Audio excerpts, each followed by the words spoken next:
नमस्कार साथियों। बहुत से लोग मुझसे पूछते हैं कि आप करते क्या हो या आपका काम क्या है। तो मैं आज लाइव वीडियो बनाकर आपको बताना चाहता हूँ कि मैं करता क्या हूँ और किस तरह से मैं काम करता हूँ। डायरेक्ट सेलिंग मेरा व्यापार है। डायरेक्ट सेलिंग में करता हूँ। इसको बोलते हैं नेटवर्क मार्केटिंग भी बोलते हैं। और इस नेटवर्क मार्केटिंग और डायरेक्ट सेलिंग में के व्यापार में बहुत से झोलझाल चलते हैं, बहुत से फर्जीवाड़े भी हो रहे हैं, बहुत से लोग कमेंट करते हैं, बहुत से वीडियो बनाते हैं। तो ये डायरेक्ट सेलिंग व्यापार एक्चुअली है क्या?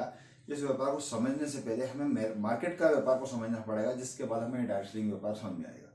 तो चलते हैं, मैं आपको बताता हूँ डायरेक्ट सेलिंग व्यापार होता क्या है। इससे पहले हम समझते हैं मार्केट के व्यापार को, यानी पारंपरिक व्यापार क्या होता है। जब भी हम कोई सा सामान परचेस करते हैं तो हम क्या कहलाते हैं? ग्राहक। हम ग्राहक कहलाते हैं या कस्टमर कहलाते हैं। कस्टमर अंग्रेजों ने हमें नाम देके गए थे, कष्ट से मरने वाला व्यक्ति। इसको ऐसा बोला जाता है, कष्ट से मरने वाला व्यक्ति। ये हमारे इंडिया में जो भारत देश में अंग्रेज लोग आए थे, इस कॉन्सेप्ट को बना के गए थे। इससे पहले जो हमारा व्यापार चलता था वो व्यापार चलता था आदान प्रदान वाला, वस्तु एवं प्रदान। जैसे कि किसी के घर में गुड़ या दाल खत्म हो जाती थी, किसी के घर में से वो चावल लेके उस चीज को वस्तु आदान प्रदान करते थे। उस तरह में हमारे देश की को सोने की चिड़िया बोला जाता था। लेकिन अंग्रेज लोग आए हमारे देश में और ऐसे गुलाम बनाए कि आज तक हम उस गुलामी से आजाद नहीं हुए। तो इसको समझने से पहले समझते हैं हम मार्केट के व्यापार को। तो मार्केट के व्यापार में क्या होता है, जब भी हम किसी दुकान में सामान लेने जाते हैं तो उसको क्या कहते हैं? ग्राहक या कस्टमर। हम सामान लेने जाते हैं एक रिटेल शॉप पे, यानी कि रिटेल छोटी मोटी दुकान, मोहल्ले की दुकान पे जाते हैं सामान लेने। मैं आपसे पूछना चाहता हूँ, ये रिटेल शॉप वाला किसी भी प्रोडक्ट को बेचता है या सेल करता है तो क्या वो घर पे बनाता है? जी नहीं। वो कहाँ जाता है? किसी होलसेलर के पास, यानी कि एक होलसेलर बड़े व्यापारी के पास। ये बड़ा व्यापारी क्या सामान बनाता है? जी नहीं। ये बड़ा व्यापारी जो है डिस्ट्रीब्यूटर के पास जाता है और ये डिस्ट्रीब्यूटर एक CFA यानी एजेंट के पास जाता है। ये मार्केट सिस्टम है।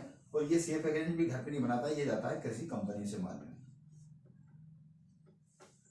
अब क्या होता है, ये मार्केट की पोजीशन है। ये कोई सी भी प्रोडक्ट यदि मार्केट में कंपनी बनाती है तो इसका विज्ञापन टीवी एड कराया जाता है और इसमें लाखों करोड़ों रुपए खर्च होता है। टीवी विज्ञापन पर ऐसे ही एड नहीं बनाया जाता। इसका एक वीडियो पे 20,000 रुपए का खर्चा आता है एक बार दिखाने से। लेकिन दिन भर में ये 100 बार वीडियो दिखाते हैं, मतलब कि 20 लाख रुपए खर्च करते हैं। इसी तरह एक महीने तक भी दिखाते हैं तो 6 करोड़ रुपए खर्चा होता है। और सारे 6 करोड़ रुपए किसकी जेब से जा रहा है? कस्टमर की जेब से। ये कोई कंपनी पैसा नहीं देती, कंपनी ऐड कर लेती है उस पैसे को और यहाँ पे बोलते हैं। इसी तरह खर्चा जो है 50 रुपए का, मतलब 50 रुपए का प्रोडक्ट बनता है और ये खर्चा विज्ञापन करते करते ये प्रोडक्ट आप तक पहुंचते पहुंचते 100 रुपए का हो जाता है। ये बात मेरे ख्याल से अच्छे से समझ में आ गई होगी आपको कि क्या है मार्केट प्रोडक्ट। कि ग्राहक होता है वो रिटेल शॉप पे जाता है, रिटेल शॉप वाला होलसेल पे जाता है, होलसेलर डिस्ट्रीब्यूटर के पास जाता है, डिस्ट्रीब्यूटर CFA एजेंट के पास जाता है, CFA एजेंट कंपनी जाता है। और कंपनी कोई सा प्रोडक्ट बनाती है तो विज्ञापन कराती है और विज्ञापन देख के ग्राहक इस कॉन्सेप्ट से माल लेता है। ये 100 रुपए का माल कंपनी में बनता है 50 रुपए, लेकिन ये 50% पैसा कहाँ चला जाता है? इन बिचौलियों के बीच। आज की तारीख में ये खरीदी करने वाले 80% लोग हैं और ये बेचने वाले 20% लोग। ये बहुत अच्छा पैसा भी कमा रहे हैं, लेकिन सबसे ज्यादा मेहनत इसमें लगती है रिटेल शॉप वाले की। आज कंपनी का सिस्टम ये आ गया है कि भाई ये कंपनी बोल रही है कि यदि कस्टमर ये लोग यदि मेरे से हट भी जाए तो मेरे पास एक ऑनलाइन कॉन्सेप्ट आ गया है, जिसको बोलते हैं हम ऑनलाइन मार्केटिंग।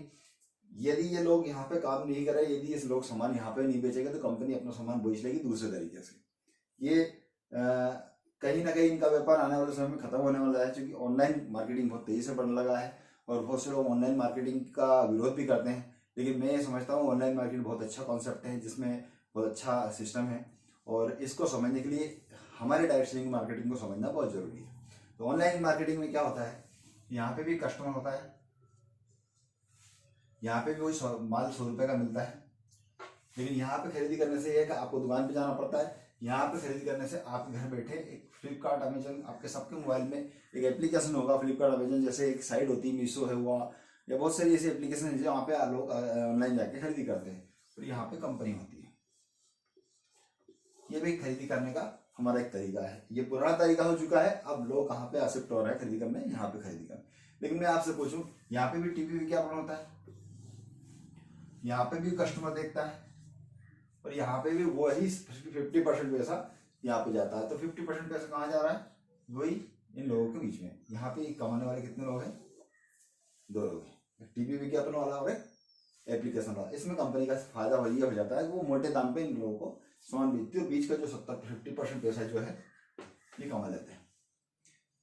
इस कॉन्सेप्ट का मार्केट में इन लोगों ने विरोध किया, तो लेकिन ये बंद नहीं हो रहा है, ये और तेजी से बढ़ रहा है। लेकिन थोड़ा सा हम दिमाग लगाएं और सोचें कि यार इस कॉन्सेप्ट में ये लोग अमीर बन रहे हैं, विदेशी कंपनियां अमीर बन रही है, इन कॉन्सेप्ट में ये बीच के लोग अमीर बन रहे हैं। लेकिन इसी कॉन्सेप्ट को डायरेक्ट सेलिंग मार्केटिंग से समझा जाए तो डायरेक्ट सेलिंग मार्केटिंग आपको ग्राहक नहीं बनाते हुए, जी हाँ, ग्राहक नहीं बनाते हुए आपको बनाती है डिस्ट्रीब्यूटर। अब डिस्ट्रीब्यूटर बनने से क्या फायदा है कि डिस्ट्रीब्यूटर जैसे बनते हैं तो आप कंपनी का रजिस्ट्रेशन हो जाते हो, आप सीधा कंपनी आपके बीच में, यहाँ पे कोई भी नहीं है। जी हाँ, यहाँ आप ग्राहक नहीं हो, डिस्ट्रीब्यूटर हो। डिस्ट्रीब्यूटर होने की वजह से आप कंपनी से डायरेक्ट मिल चुके हो। यहाँ पे भी वही 50 रुपये का माल बनता है और यहाँ पे भी हमें वही 100 रुपये का पड़ता है। लेकिन यहाँ ये 50% पैसा ये बोलती थी कंपनी, यहाँ पे कोई नहीं है, तो ये कंपनी क्या बोलती है, किसका पैसा है, आपका है। इस पैसे को लेने के लिए आपको कुछ ना कुछ थोड़ा बहुत काम करना पड़ेगा। अब क्या काम करना पड़ेगा, तो ये यहाँ पे हम क्या करते थे, किसी बनिए की दुकान या किसी ग्राहक की दुकान या किसी कंपनी की दुकान की पब्लिसिटी करते थे। यार फलाने का सेठ जी का व्यवहार बहुत अच्छा है, आप उस दुकान से जाके खरीदो, वो तो सस्ता भी देता है, उनका व्यवहार भी बहुत अच्छा है, अच्छा माल खरीद देते हैं, तो आप यहाँ से खरीदो। तो हम ऑटोमेटिक किसी न किसी को यहाँ पे पहुंचा देते हैं। क्या मैं आपसे पूछना चाहता हूँ, उस दुकानदार ने कभी आपको 1 महीने का राशन फ्री दिया क्या? 12 महीने आपने सामान खरीदा या पूरे जीवन में आपने सामान खरीदा, क्या किसी दुकानदार ने आपको यहाँ पे सामान फ्री दिए क्या? ये कभी डिस्काउंट देते हैं क्या? ये भी डिस्काउंट दे भी देते हैं, लेकिन आप कितने ग्राहक उनको लिए जोड़ देते हो? तो यहाँ पे हम सोचना है, हम पब्लिसिटी करते थे। इसी कॉन्सेप्ट में यहाँ है। अब बहुत से लोग क्या कहते हैं कि भैया हम सामान खरीदना है, यार ये सामान कहाँ मिलेगा, तो आप ऑनलाइन खरीदो ना, फ्लिपकार्ट पे जाकर खरीदो, अमेजन पे खरीदो। किसको फायदा हो रहा है, कस्टमर को हो रहा है या इन साइडों को हो रहा है या इंडिविजुअल लोगों को हो रहा है? यहाँ पे वही पब्लिसिटी, वही बात अपने को लोगों को बताना है कि भैया यहाँ से खरीद करने से आपको ये 50% पैसा आपका है, आपको मिलता है। वही काम करना होता है। डायरेक्ट आपको थोड़ा सा समझना होता है कि यहाँ पे हम खरीद करने गए थे तो सीखा था, यहाँ पे हमने खरीदी करा था, हमने देखा था हमारे पिताजी माताजी कैसे खरीदी करते हैं, उसके द्वारा देखा था। यहाँ पे उन लोगों से पूछो जो ऑलरेडी यहाँ से सामान खरीद के पैसे बचा रहे हैं, पैसे कमा रहे हैं, उनसे आप पूछिए। कोई भी हो, वो डायरेक्ट सेलिंग मार्केटिंग में बहुत शानदार प्रोडक्ट मिलता है। क्योंकि यहाँ पे एक चीज और है, इस कॉन्सेप्ट खरीदी करने से, इस कॉन्सेप्ट खरीदी करने से और इस कॉन्सेप्ट खरीदी करने से कंपनी माल कभी भी खराब नहीं बनाती। लेकिन ये बीच के लोग जो है कभी भी नकली माल बना के असली माल के बीच में पैकिंग करके यहाँ पे रख देते हैं। तो आपको ये समझना होता है कि यहाँ पे नकली माल मिलने की संभावना है, यहाँ पे नकली माल बनने की संभावना है, लेकिन यहाँ पे नकली सामान नहीं बनता है, क्योंकि यहाँ पे पक्के बिल के साथ माल मिलता है। 30 दिन की मनी पे गारंटी रहती है। प्रोडक्ट आपको पसंद नहीं आता तो कंपनी में वापस कर सकते हो। तो ये समझता है कि डायरेक्ट सेलिंग मार्केटिंग एक्चुअली है क्या। लोग पूछते हैं मेरे से डायरेक्ट सेलिंग मार्केटिंग है क्या, तो डायरेक्ट सेलिंग मार्केटिंग का मतलब होता है हम डायरेक्ट कंपनी से सामान लेते हैं। इसमें आगे क्या प्रोसेसिंग है, आगे क्या चीज़ समझना है, तो अब मेरा नंबर डिस्क्रिप्शन में डाला हुआ है, आप मुझको फ़ोन लगा के पूछिए कि इसमें कैसे पैसा कमाया जा सकता है। देखो, विरोध हर चीज़ का हुआ है। हिंदुस्तान में जो भी नई चीज़ कोई सी आई है उसका विरोध हुआ है।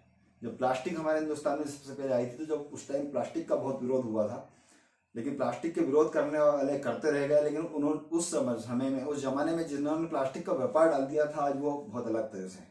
जिस तरह स्टील जब हमारे हिंदुस्तान में आई थी तो स्टील का बहुत विरोध हुआ था। जिस टाइम में कंप्यूटर हमारे हिंदुस्तान में आया था, कंप्यूटर का बहुत विरोध हुआ था। तो इसी तरह ऑनलाइन जब हमारे मार्केट में आई तो ऑनलाइन का भी विरोध हो रहा है। लेकिन जो इस सिस्टम को समझ के इस सिस्टम में काम कर रहे हैं, वो घर बैठे बढ़िया से अच्छे से पैसे भी कमा रहे हैं, जिसका बहुत अच्छा कॉन्सेप्ट है। परिवर्तन जरूरी है और जीवन में परिवर्तन होता रहना चाहिए। यदि हम परिवर्तन नहीं करेंगे तो पीछे रह जाएंगे। इसलिए इस कॉन्सेप्ट को आसानी से समझिए। नहीं समझ में आता है तो कांटेक्ट करिए, जो इस सिस्टम में सक्सेसफुल है उनसे कांटेक्ट करिए, उनसे बात करिए। वो आपको जरूर बताएंगे कि ये कैसे हाथ से खरीदी करके पैसा कमाया जा सकता है। Thank you.